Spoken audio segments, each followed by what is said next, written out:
When starting a meal, Japanese would usually begin with the phrase Itadakimasu, which means I gratefully receive. Saying Itadakimasu before a meal is thanking the food and all those people who made the meal possible.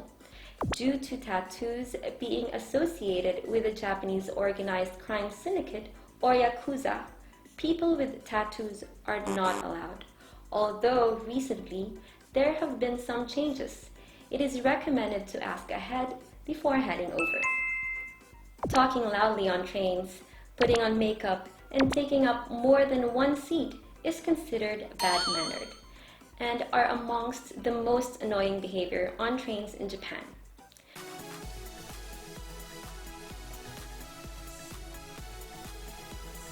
Hello everyone, this is Lyssa from Swimmy channel. There are many cultural differences between Japan and abroad. For example, taking off shoes at home and not having a tip system in Japan. Apart from these, there are still many things that are actually surprising and interesting about Japanese culture and manners that are very different from where we were raised from. Please take a look as we discuss these manners and etiquette. First, let's talk about good manners and etiquette in everyday living. Perhaps these are the first thing that we pick up on immediately on our first arrival in Japan. When starting a meal, Japanese would usually begin with the phrase Itadakimasu, which means I gratefully receive. Saying Itadakimasu before a meal is thanking the food and all those people who made the meal possible. It is also natural for them to say Gochisousamadeshita after the meal to express the same gratitude. You may consider yourself to be a chopsticks master and can pick up a fly like Mr. Miyagi, but you might not be aware of some important ohashi or chopsticks etiquette, such as never point your chopstick at another person, wave it in the air, move plates and bowls around, and spear food with them. You are not supposed to stick your chopsticks into a bowl of rice or pass food from chopstick to chopsticks, as this is a reminiscent of a funeral rite. Lastly, if you have already eaten with your chopsticks, use the opposite or unused end to take food from a shared plate.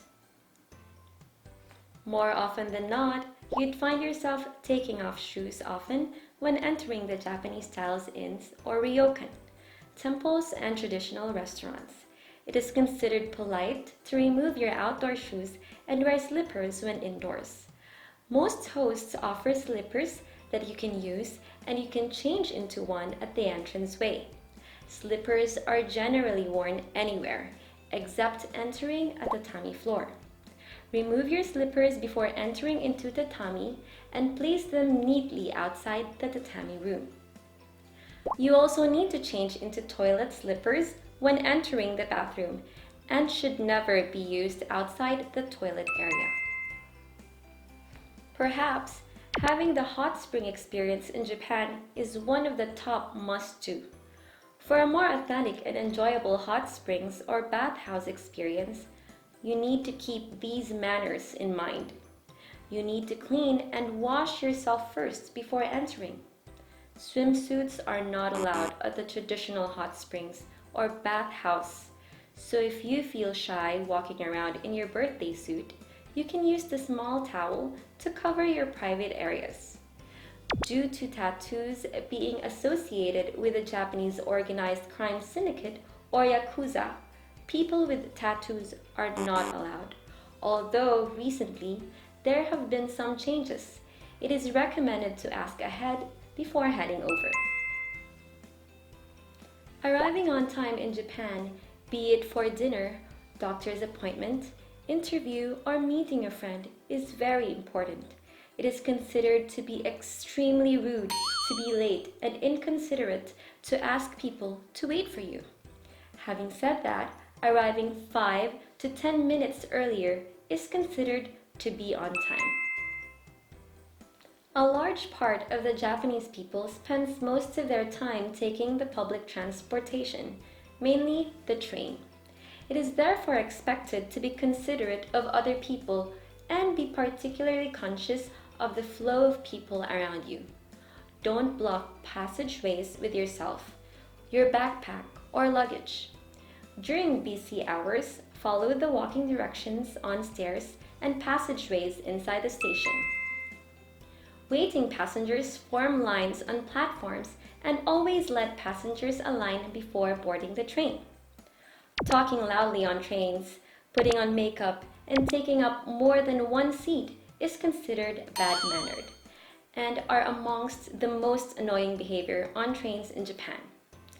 You should set your phone and all other electronic devices to silent mode while in Japan. Lastly, eating and drinking while on board the city trains are also very much frowned upon.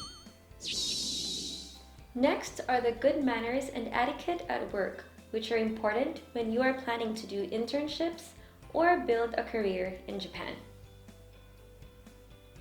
Even if you try your absolute best, you won't get everything completely right all the time. When something goes wrong, you'll be late or say the wrong thing, and such is perfectly fine. Have some self-compassion, learn from your mistake, and communicate with your immediate superior. According to the Japanese labor law, an employee is required to submit a resignation letter to his company at least 2 weeks before the intended last day of work. However, in consideration of your colleagues and the handover process, you should consider giving a 30-day notice. When you have decided to quit your job, immediately arrange a face-to-face meeting with your immediate superior and tell him verbally. You should give your signed resignation letter with a 30-day notice. You may need to submit a Japanese version or taishoku todoke. They say working overtime in Japan connotates to having passion about work, and one is therefore considered as a good employee. Most employees also stay at work until the boss leaves. This is probably why Japan workers tops the world's longest working hours. If you find yourself joining the Japanese workforce and become a full-time worker, you are expected to work overtime and come early at work the next day. Dining and drinking with your co-workers are very common in Japan. It is said to be the unspoken requirement in some companies, as this is a way to enhance communication and relationship with your co-workers. As it is called nomication, which is coined word combined nomu, or drinking, and communication. Lifetime employment may be the reason behind this culture, and so establishing good relationship with your coworkers is very important, as you may spend years working with them. Japanese communication is very indirect and far less verbal than the Western counterpart. They rely less on words to convey context and are more attentive to posture, expression, and tone of voice to draw meaning to the conversation. I will now discuss with you the different styles of Japanese communication to help you interpret the signs when communicating. Have you ever heard of the Japanese expression Kuuki wo yomu, or to read the air in direct translation? This Japanese culture of tacit understanding, likened to the Western phrase reading between the lines, remains very persistent today. The idea that the other person will understand your intentions without telling the other person may be unfamiliar realm and is a skill that most foreigners need to pick up on when visiting Japan. Saying no in Japan is a tricky subject and hardly done in a straightforward way. It seems that Japanese people are careful about the other person and answer yes, but in fact, they often refuse to say no in a roundabout way. It can be confusing at first to hear an ambiguous answer, but knowing how they often say no or how they often start the phrase with an apology to soften the blow is the trick.